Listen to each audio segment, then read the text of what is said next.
Market Mantra. Market Mantra. Market Mantra. Market Mantra. Market Mantra.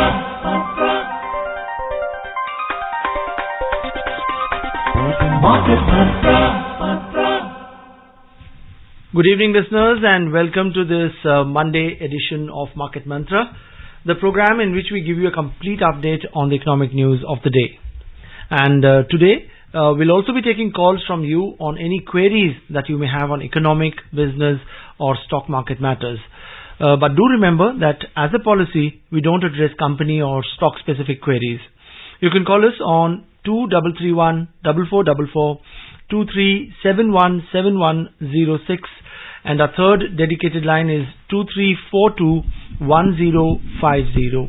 And for listeners and callers calling from outside Delhi, they need to prefix the STD code, that's 011 before the numbers. I'm S. Rangabashyam, and with me is my co-anchor in Hindi, Vibhuti Kumar. नमस्कार, market मंत्र में आपका स्वागत है। रोजाना की तरह कार्यक्रम में ताजा आर्थिक समाचार आप तक लाएंगे। आज सोमवार है और कार्यक्रम में आपके सवाल भी लेंगे। आर्थिक, व्यापारिक और शेयर बाजार से जुड़े किसी भी विषय पर आप प्रश्न पूछ सकते हैं। यहां बता दें कि कार्यक्रम में किसी कंपनी विशेष या स्टॉक के बारे में जानकारी नहीं दी जाती है। टेलीफोन नंबर्स 23314444, दूसरा नंबर है 23717106 और तीसरा नंबर है 23421050 पर फोन करके आप सवाल पूछ सकते हैं। दिल्ली से बाहर के श्रोता इन नंबरों से पहले 011 डायल करें। सवालों के जवाब देने और चर्चा के लिए स्टूडियो में आमंत्रित हैं बाजार विश्लेषक शिशिर सिन्हा। शिशिर जी नमस्कार, स्टूडियो में आपका बहुत स्वागत है। नमस्कार, बहुत बहुत धन्यवाद। और सबसे पहले हेडलाइंस के साथ हैं S रंगाबाश्यम। Domestic stocks witness gains of more than 1%. Sensex finishes above 60,500 level, while Nifty settles above the 18,000 mark. The rupee appreciates 21 paise against the US dollar, and Brent crude rises more than 3% to hover around $84 per barrel. घरेलू share बाजार में आज 1% से ज्यादा की उछाल। Sensex 60,500 अंकों के ऊपर हुआ बंद। निफ्टी 18,000 अंकों के पार। डॉलर के मुकाबले आज रुपया हुआ 21 पैसे मजबूत और ब्रेंट क्रूड 3% से अधिक की तेजी के साथ $84 प्रति बैरल के आसपास।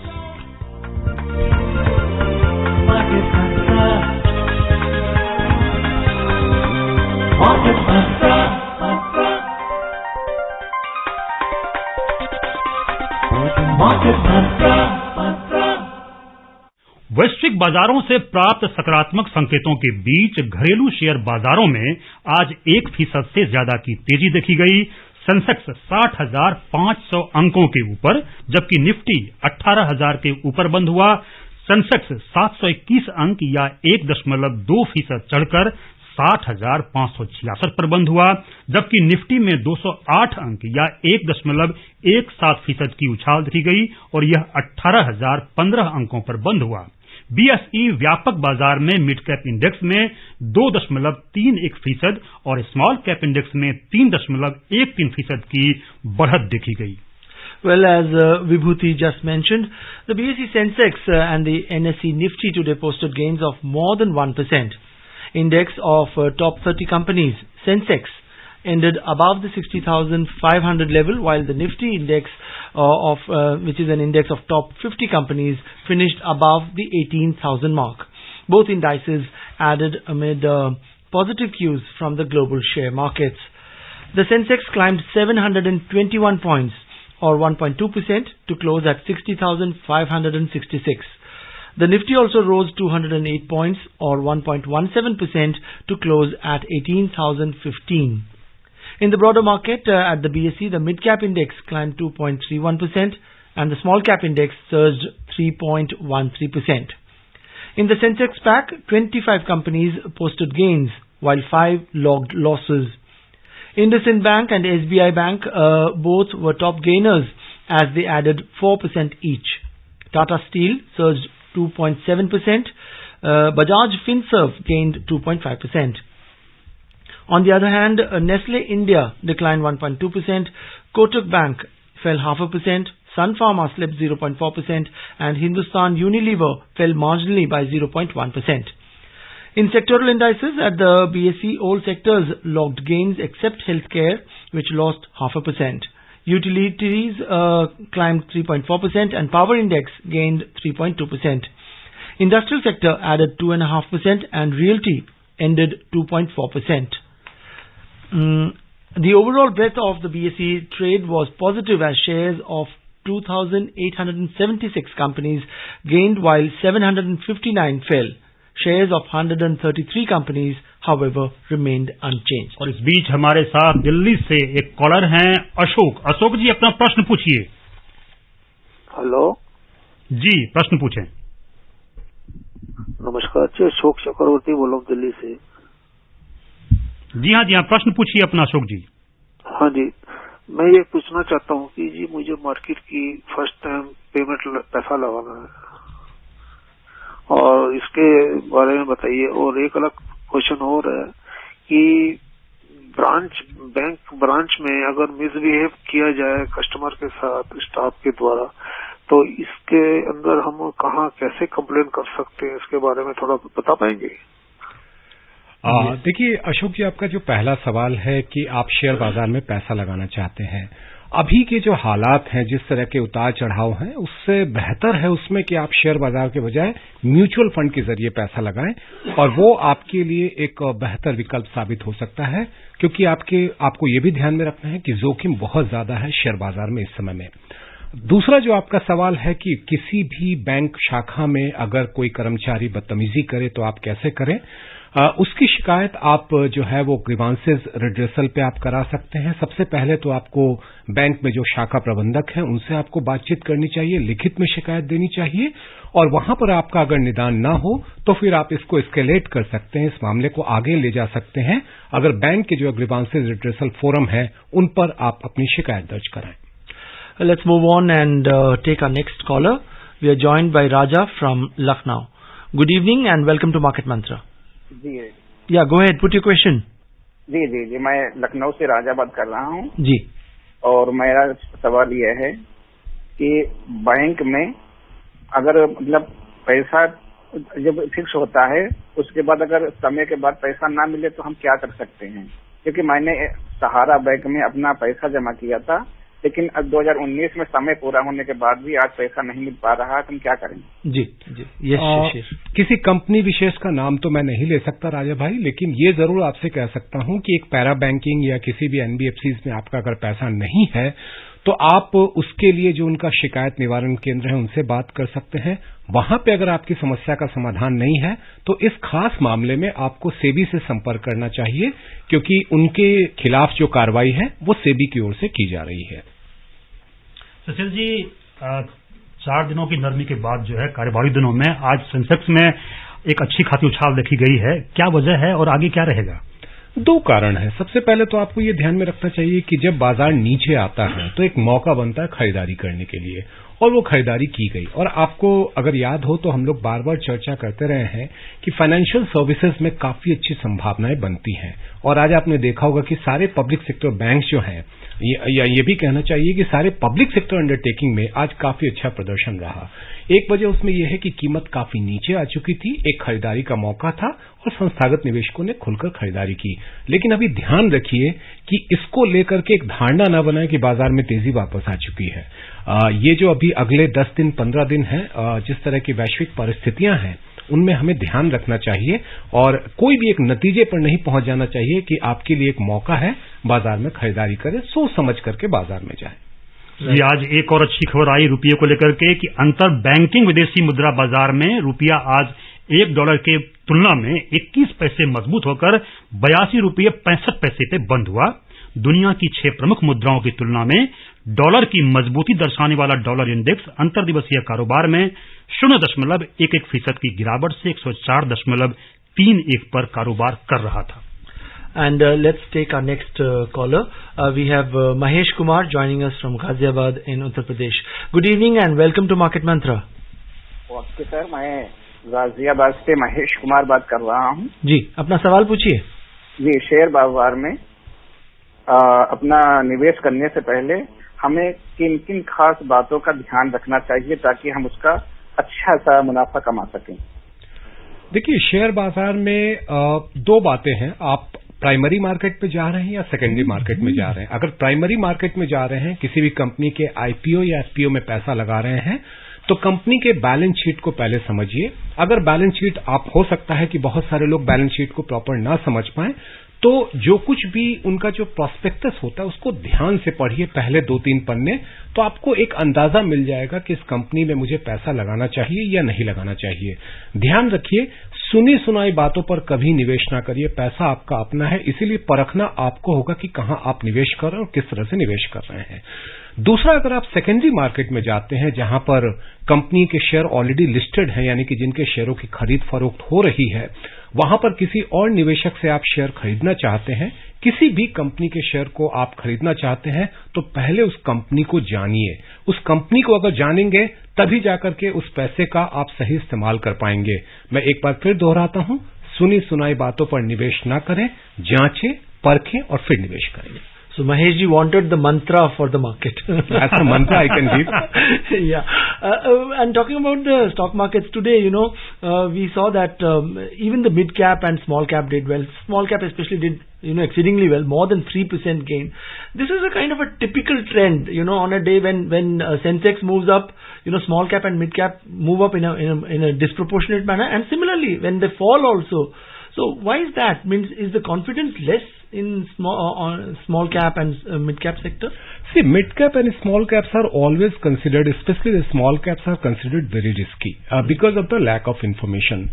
So whenever there is an opportunity to buy at a low level, whether it is a large cap, mid cap or small cap, since the small cap prices are at a very low, so any change of say 5% or 10%, any change of say 5 paise, even 5 paise change will have a bigger impact. Yes. So overall indices you will see a very big change. But in terms of the absolute change in a particular small cap company or a mid cap company, it may not be very high. Particularly I'm talking about the small cap. So my advice would be that if any investor is talking about, or if any investor is trying to take a position in this kind of market, first he should focus on the large cap, the blue chips, and then he should go for the mid cap. Small cap should be the last option. Right. और हमारे साथ परिचित श्रोता हैं कोलकाता से अतानु साहा। अतानु साहा जी, आप अपना प्रश्न पूछिए। Good evening, sir. My respect to everybody, sir. My question is, what do you mean by educator and investor inside stock market and gender participation in those fields? And another one, how do we increase our risk tolerance capacity? Thank you. The first question which he asked about the educator and the investor. Educator means those who are giving you some information about the market and trying to educate you, not just informing you, but to educate you so that you can take a wise decision. An investor is the person who is putting money and who is also involved in buying and selling of stock in a market. So that's the basic difference between educator and the investor. Your second question was how to minimize the risk. See, risk is a subjective issue. For one individual, the risk in putting money in one particular stock may be less. For another person, it will be very high. So it all depends upon person to person. It also depends upon how much money you have and how much money you can put in the stock market. So I do not have any kind of template which will say that by this way you can reduce your risk or this way you can increase your risk. The only thing is, first you identify your potential and then accordingly put your money in stock market or any instrument of investment. Well, let's continue with our phone calls. We have Dharamveer joining us from Delhi. Good evening, Dharamveer, and welcome to Market Mantra. नमस्कार sir. नमस्कार मैं धर्मवीर दिल्ली से बोल रहा हूँ। जी, अपना सवाल पूछिए। सर, मैं ये पूछना चाहता हूँ एक्सपर्ट से कि दिव्यांग लोगों के लिए मार्केट में जाना कितना ठीक रहता है, क्योंकि उनको भागदौड़ तो करनी जरूरी होती है, और जैसे ब्लाइंड लोग हैं वो मार्केट में इन शेयर मार्केट में म्यूचुअल फंड में कैसे कर सकते हैं, क्योंकि एक हमारे मित्र हैं उनके जो म्यूचुअल फंड में जाने के लिए उन्होंने बोला कि म्यूचुअल फंड में आप आइए, क्योंकि वो बैंक मैनेजर हैं इसके बारे में बताएं। धर्मवीर जी, पहली बात कि शेयर बाजार इस चीज पर कभी भी अंतर नहीं करता है कि आप एक दिव्यांग हैं या आप पूरी तरह से जिसे कहा जाए कि दिव्यांग से अलग है। ये कोई अंतर नहीं होता है। ये इस बात पर निर्भर करता है, जब मैं एक बार फिर दोहराता हूं, कि आपके जोखिम लेने की क्षमता कितनी है, और ये क्षमता व्यक्ति से व्यक्ति पर अंतर करता है। एक व्यक्ति बहुत ज्यादा जोखिम ले सकता है। हम लोग एक आम बोलचाल की धारणा में ये भी कहते हैं कि अगर आपकी उम्र 40 वर्ष से कम उम्र की है तो आप ज्यादा जोखिम लेने की स्थिति में होते हैं। 40 से ऊपर जाते जाते आपका जोखिम का जो अनुपात है वो कम होता जाता है, और खासतौर पे आप 50 पार करते हैं तो आप कोशिश करते हैं कि कम से कम जोखिम ले ताकि आपका भविष्य सुरक्षित रहे। तो ऐसी स्थिति में ये मन से निकाल दीजिए कि कोई एक दिव्यांग है तो उसके लिए अलग नीति होगी या रणनीति होगी। उनके लिए भी वही नीति है जो औरों के लिए है। फर्क बस इतना है कि आपको खुद को पहचानना है कि आप कितना जोखिम उठा सकते हैं। ये अगर आकलन करने की स्थिति में हो तो आपके लिए निवेश का हर मौका एक बेहतर फायदा दे सकता है। और याद रहे, निवेश एक जोखिम का सौदा है।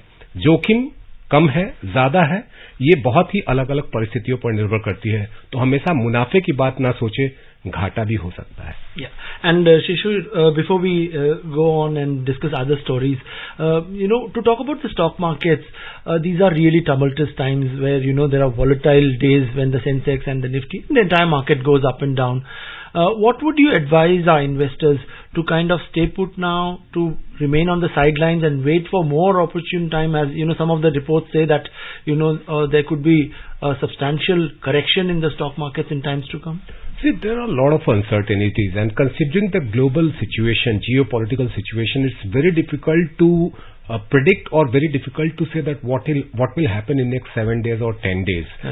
Considering, today we have heard about some kind of escalation of tension between South Korea and North Korea. Yeah. Sometimes we find that between China and Taiwan there are some kind of tension. Yeah. So the Russia-Ukraine is already there. Yeah. So geopolitical situation is totally unpredictable. One. Number two, our stock market is a global village kind of thing, where we are having almost 22.5 hours of trading in 24-hour cycle. So any development in one of the market will have impact on the Indian market. So you cannot say, okay, it is happening in Singapore or it is happening in, say, Ethiopia, we will be insulated from it. I beg your pardon? Will be completely, I'm sorry, there will be no impact at all.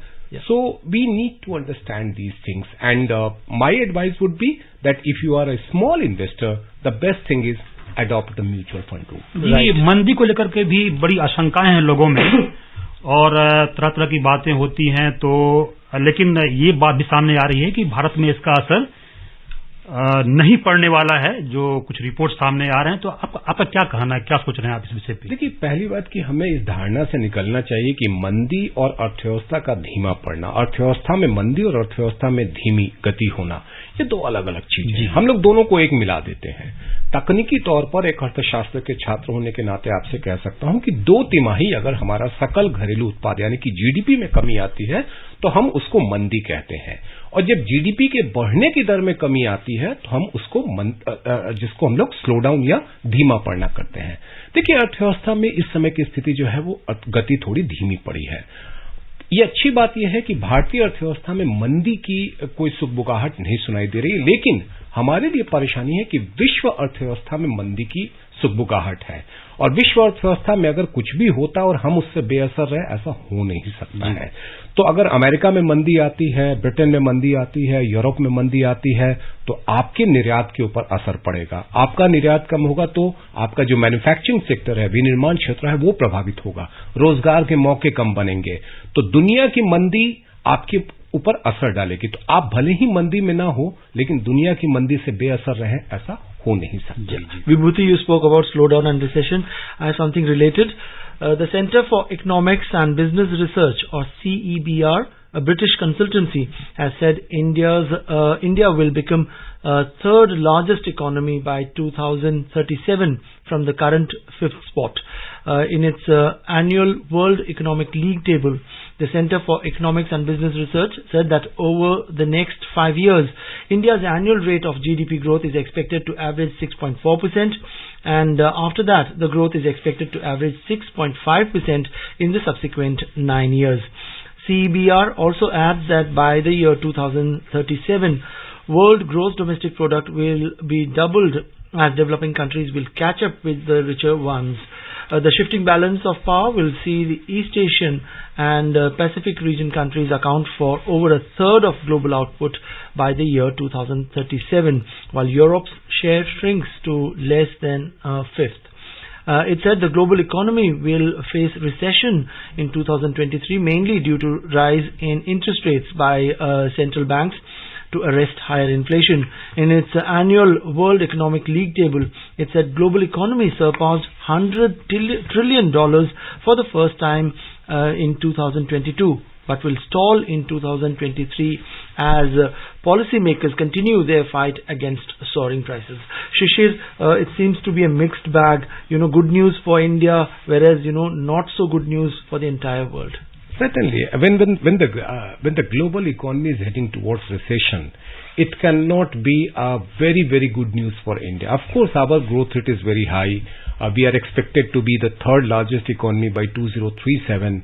We are expected to cross $10 trillion mark in 2035, and we are expected to cross $5 trillion mark in 2026-27. So, things are good at the Indian level, but things are not good at the global level. Yeah. And that is the real concern, because as I was telling you that we are living in a global world. It cannot be that one economy is doing well and other economies are not doing well, then you will be isolated or you will not be having any impact. Yeah. You will have to face that kind of impact. So these kind of situations are being forecasted on certain parameters. But it also need to take into account that what kind of situation will be there in other economies in next 5 to 10 years. If that happens, or if there is a slowdown or recession in the global economy, that is also going to impact Indian economy. So you use the right word, it's a mixed bag. Some paragraph we are saying very good news about India, but we should also be taking into consideration that what is going to happen in the global economy. That's right. Let's move on and take our next caller. We have Nitin Kumar joining us from Faridabad in Haryana. Good evening, Nitin, and welcome to Market Mantra. Thank you sir. मैं नितिन कुमार जी. मैं market में gold में अगर कुछ करना चाहें तो उसमें आप कुछ बता पाएंगे. और एक क्वेश्चन और है, अगर बैंक में जैसे घाटा हो जाता है, पीछे कुछ सालों में प्राइवेट बैंक में इसमें कुछ हो गया था, तो गवर्नमेंट ने 5 लाख की क्या एक कस्टमर के लिए क्या चीज रखी है, ये हमें कुछ जानकारी नहीं मिल पा रही है ठीक से. About the deposit insurance. Yes. Loss होता है. Yes, Shishir. The first question जो सोने का है, जहां तक मुझे लगता है कि अमूमन लोग जब निवेश करना चाहते हैं तो सोने के गहने ना खरीदें. निवेश करना है तो या तो आप गोल्ड का बिस्किट लें या फिर आप पेपर गोल्ड लें, जिसको हम लोग सोवरेन गोल्ड बॉन्ड के नाम से जानते हैं. ये दो ऐसे हैं जहां पर आप निवेश के लिए जा रहे हैं, जहां आपकी जिसे कहा जाए कि सेंटिमेंट जुड़े हुए हैं, भावनाएं जुड़ी हुई हैं, वहां आप गहने खरीदें. वहां पे आपके लिए निवेश महत्वपूर्ण नहीं होता है. तो अगर ये सोना में निवेश करना चाहते हैं तो मेरी सलाह होगी कि सोवरेन गोल्ड बॉन्ड का एक और ट्रांच आने वाला है, उसमें वो चाहें तो वो निवेश कर सकते हैं. फायदा ये है कि वो 8 साल का होता है, 5 साल के बाद आप निकाल सकते हैं. 8 साल के बाद आपको कैपिटल गेन पे कोई टैक्स नहीं देना है और हर साल आपको 2.5% का इंटरेस्ट भी मिलेगा, और जो मार्केट के हिसाब से प्राइस है वो आपको मैच्योरिटी पे मिलेगी. But Shishir, what do you think about the gold ETFs and mutual funds also backed by gold? Are they also equally good options? A gold ETF is good option, no doubt about it. But the only problem is that the kind of assurance we are getting from the sovereign gold bond, we may not get in the gold ETF, because there is nothing called assured return in the gold ETF. So at this, in the sovereign gold bond, you are getting 2.5% interest calculated half yearly for the 8 years, and at the end of 8 years, whatsoever the market price of gold will be, you will get the redemption price, and you don't have to pay the capital gain tax. But if you are encashing it after 5 years, then you will have to pay the capital gain tax, and of course the interest is the taxable. It will be added to your income. This needs to be kept in mind. Now coming to the second question, when he talked about the कि कोई bank fail हो जाए, कुछ ऐसा हो जाए तो क्या करें. देखिए, डिपॉजिट इंश्योरेंस की जो सुविधा है उसमें आपको 5 लाख रुपए तक जो है वो बीमा के जरिए आपको वापस मिलता है, और ये जितने भी हमारे शेड्यूल कमर्शियल बैंक हैं, चाहे वो कोऑपरेटिव हो, चाहे वो आपके प्राइवेट सेक्टर बैंक्स हो, पब्लिक सेक्टर बैंक्स हो, उनमें ये सुविधा मिलती है. इसी बीच हमारे साथ और रायबरेली से गोविंद जुड़ गए हैं। गोविंद जी, प्रश्न पूछिए। जी जी सर, जैसे बैंकों का जो ऋण लिया जाता है तो ये ऋण लेने के लिए जो कभी कभी जो समस्याएं होती हैं तो उसके लिए हम कहाँ संपर्क कर सकते हैं कि समस्याएं ना हो ऋण लेने में? गोविंद जी, आप दो बातों पे ध्यान दीजिए कि अगर आप एक व्यक्तिगत तौर पे आप जैसे एजुकेशन लोन ले रहे हैं, हाउसिंग लोन ले रहे हैं या पर्सनल लोन ले रहे हैं, वहां पर जब आप कागजात जमा कराते हैं और किसी वजह से आपका आवेदन खारिज कर दिया जाता है तो आप बैंक से पूछ सकते हैं कि किस आधार पर खारिज किया गया। अमूमन जो खारिज किया जाता है उसकी बड़ी वजह यह होती है कि जो आपका इनकम है, जो आपकी आय है, वो इस बात का समर्थन नहीं करती है कि आप उस ऋण का पुनर्भुगतान कर पाएंगे, अदायगी कर पाएंगे। दूसरी बात, अगर आप व्यवसायी के तौर पे हैं, वहां पर भी आपके पास ये हक है, ये अधिकार है जानने का कि आपका आवेदन क्यों खारिज किया गया। मेरी सलाह ये होगी कि आवेदन करने के पहले एक मोटा मोटी एक अंदाजा लगा लें कि अगर 33% तक आप अपनी आय का ईएमआई चुकाने में इस्तेमाल करने की स्थिति में हैं और वो एक एश्योरेंस अगर आपके इनकम टैक्स रिटर्न के जरिए या आप जो कुछ भी कोलेट्रल रखते हैं, गिरवी रखते हैं, उससे ये होता है, तो फिर आपके आवेदन के खारिज होने की गुंजाइश जो है वो नहीं होती है। आइए अब चलते हैं एशियाई शेयर बाजार की ओर। एशियाई शेयर बाजार आज बढ़त के साथ बंद हुए। जापान की निक्केई और चीन के शंघाई कंपोजिट इंडेक्स की बात करें तो दोनों में 0.7% की तेजी देखी गई। दक्षिण कोरिया के कॉस्पी में 0.2% की बढ़त देखी गई। क्रिसमस और नव वर्ष की छुट्टियों के कारण सिंगापुर का स्ट्रेट्स टाइम्स इंडेक्स, हांगकांग का हैंग सेंग और यूरोपीय बाजार बंद रहे। Let's take a look at the oil market as well. Oil prices today rose more than 3% in intraday trade. Brent crude was trading at $83.90 per barrel, while WTI crude price was at $79.55. Shishir, very briefly about the oil scenario. It seems to be creeping up very slowly. And given the kind of winter conditions which are there in US and Europe, often it is said that, the oil demand goes up, especially for heating. Oil is used a lot. Certainly, and we also need to consider that what kind of economic situation we are going to have in China. So it's a combination of US, Europe and China. Certainly it depends upon what kind of demand coming from US because we are seeing winter blast kind of situation there. So there will be more and more demand for the crude, for the fuel. But at the same time, we also have to think that whether some countries are also going to fill up their strategic tanks. So when the prices are low, some of the countries have a kind of practice to fill up their strategic reserve to buy more and more from the market. And since OPEC has already announced reduction in the crude production, so that will have some impact on the crude prices. सोने की कीमत में अंतिम समाचार मिलने तक अंतर दिवसीय कारोबार में फरवरी अनुबंधों के लिए मल्टी कमोडिटी एक्सचेंज में आज 57 रुपये की बढ़त देखी गई और यह प्रति 10 ग्राम 54,630 पर कारोबार कर रहा था, जबकि मार्च अनुबंधों के लिए अंतिम समाचार मिलने तक चांदी सपाट रूप से 68,035 रुपये प्रति किलोग्राम कारोबार कर रही थी। So that's it. We'll have to call it a day. We would like to thank all our callers for their active participation in today's program. And Shishir, as always, thank you so much for joining us. Thank you. Thank you. And before we close, a quick look at the top stories. Domestic stocks witness gains of more than 1%. Sensex finishes above 60,500 level, while Nifty settles above the 18,000 mark. The rupee appreciates 21 paise against the dollar, and Brent crude rises more than 3% to hover around $84 per barrel. घरेलू share बाजार में आज 1% से ज्यादा की उछाल। Sensex 60,500 अंकों से ऊपर हुआ बंद। निफ्टी 18,000 अंकों के पार।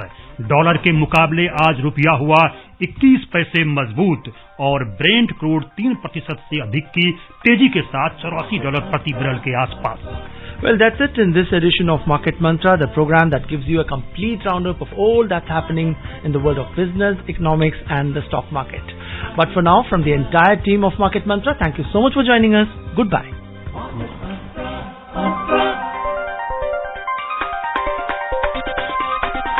Market Mantra.